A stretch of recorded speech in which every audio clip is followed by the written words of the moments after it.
Sekarang kita bahas fungsi append dan fungsi assoc. Fungsi append.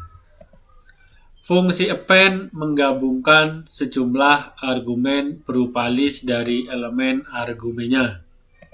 Sintak panduannya, nama fungsi yaitu append diikuti oleh sejumlah argumen list. Ini opsional ya, berarti boleh tidak ada argumen. Fungsi append. Fungsi append ini menggabungkan sejumlah argumen berupa list dari elemen argumennya. Sintak panduannya, nama fungsi diikuti dengan sejumlah list ya. Jadi argumen ini sifatnya opsional. Kalau dilihat dari tanda nih, kurung siku buka, kurung siku tutup ini ya, ini menandakan argumennya opsional. Jadi kalau misalnya nanti tidak ada argumen, fungsi append ini akan menghasilkan nilai nil. Contohnya seperti ini. Misalnya kita buat suatu variabel bernama keranjang 1, nanti berupa list dengan isi tipe data string ya, durian dan mangga. Kemudian variabel keranjang 2 sama berupa list dengan tipe data string salak dan manggis. Kalau kita ingin menggabungkannya, kita bisa menggunakan fungsi append. Jadi append keranjang 1 ke keranjang 2. Nanti hasilnya seperti ini. Jadi gabungan ya antara list keranjang 1 dan keranjang 2. Kemudian ini penting agar untuk pemula membedakan ya antara append ini dengan fungsi list dan fungsi cons. Ini kalau pemula biasanya ketukar-tukar antara append dan list, terutama saat dipakai di fungsi loop ya. Nanti kita contoh append ini dengan fungsi loop. Untuk membuat list dengan fungsi loop nanti kita praktek di Bricscat ya. Fungsi assoc. Fungsi assoc ini untuk mencari list asosiasi dengan kata kunci elemen 1 atau key-nya ya. Jika ada akan menghasilkan list asosiasi yang dicari, jika tidak akan menghasilkan nilai nil. Sintak panduannya, nama fungsi assoc, kemudian elemen atau key, kemudian list asosiasi. Contohnya misalnya gini, kita buat variabel bernama hobi ini ya, dengan 2 list asosiasi yaitu saya, key-nya saya, kemudian isinya atau value-nya itu makan. Kemudian list yang kedua itu key-nya kamu, isinya atau value-nya tidur ya. Seperti ini nanti jadinya ya. Kemudian untuk mencari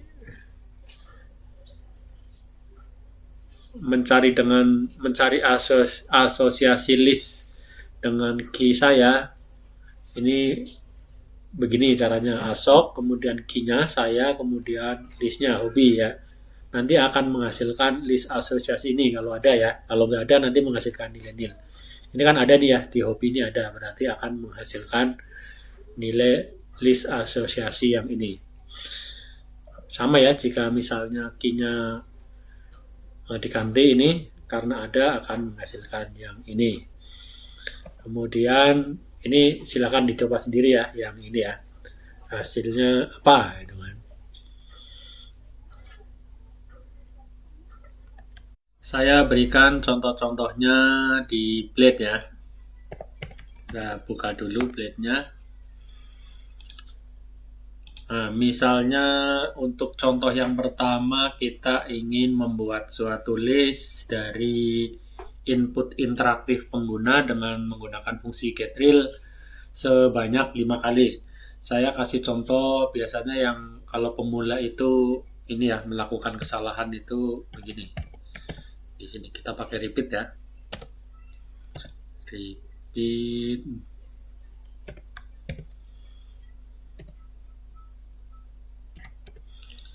Kita simpan inputnya itu dengan variabel nilai ya. Kita gunakan fungsi getReal.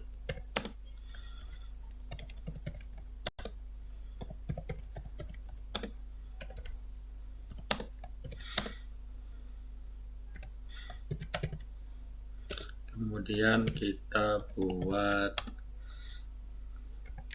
variabel list nilai ini ya.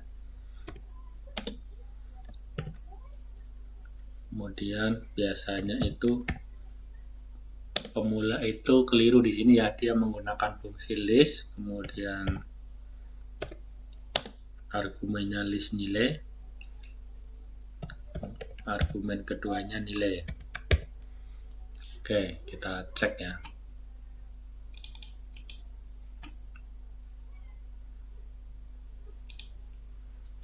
Satu, 2, 3, 4, 5 ya. Kita cek. Nah, hasilnya seperti ini ya. Jadi ini kalau menggunakan fungsi list nanti akan jadi list bersarang ininya. Yang betul itu menggunakan append. Nah, jadi append. Nah, cuma biasanya juga kalau pemula ini keliru ya, nilainya itu harusnya dibikin list dulu. Karena kan syaratnya itu harus berupa list ya ininya ya. Nah, kemudian karena ini sudah yang kedua kita buat ini harusnya nil ya. Atau kita coba dulu misalnya ini. Nah, biasanya juga kita lupa list LST nilainya ini variabel untuk membuat listnya kita lupa dinilkan dulu ya. Nanti akan numpuk ininya. Misalnya nih, saya jalankan dulu nih ya tanpa membuat nil ini. Kita masukkan 1, 2, 3, 4, 5. Kita cek hasilnya. Lihat, ini udah bener ya yang kita ini terakhir. Tapi yang depannya itu dari tadi yang keliru. Nah, harusnya ini dinilkan dulu. Variabel LST nilai ini kita nilkan dulu ya. Ctrl Shift lupa saya ya, Ctrl Shift E ya, Ctrl Shift E. 1, 2, 3, 4, 5. Kita lihat hasilnya. Nah, udah benar ya, ini inputannya 1, 2, 3, 4, 5. Nah, sekarang bagaimana kalau misalnya jumlahnya tidak diketahui? Nggak harus 5 kan, kadang kita butuh data misalnya untuk memasukkan rata-rata suatu data ya, datanya belum kita tahu nih isinya. Itu kita tinggal pakai fungsi while ya. While kita pindah 5-nya di sini. 5-nya kita ganti ininya. Nah, begini.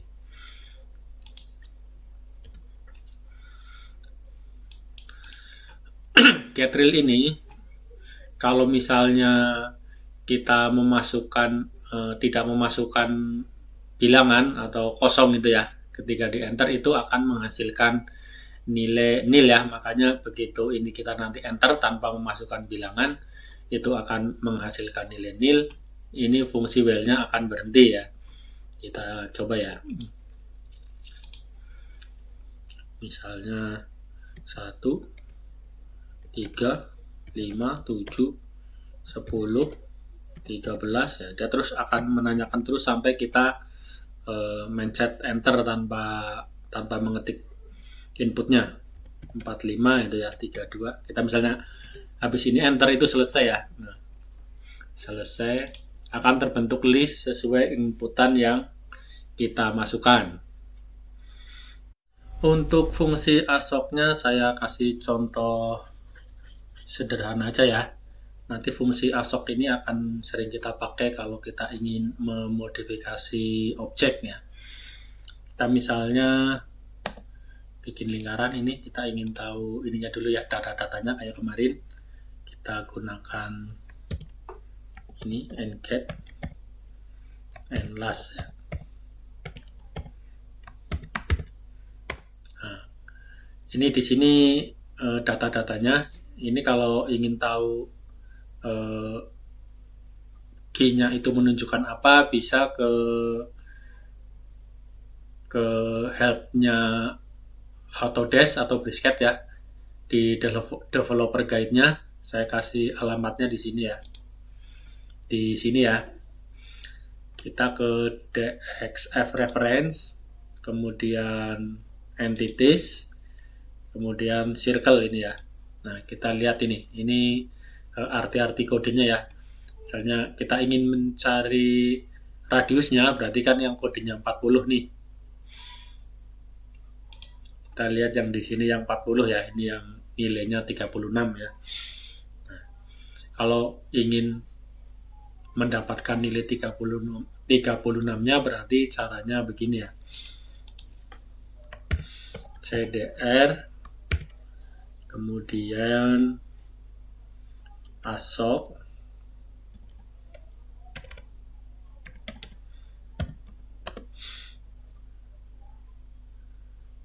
ya, berarti key-nya kan 40, kemudian tadi kita belum simpan ke variabel, kita langsung tulis aja di sini ya. And last. Oke. Itu akan menghasilkan 36. Oke, untuk materi kali ini terima kasih.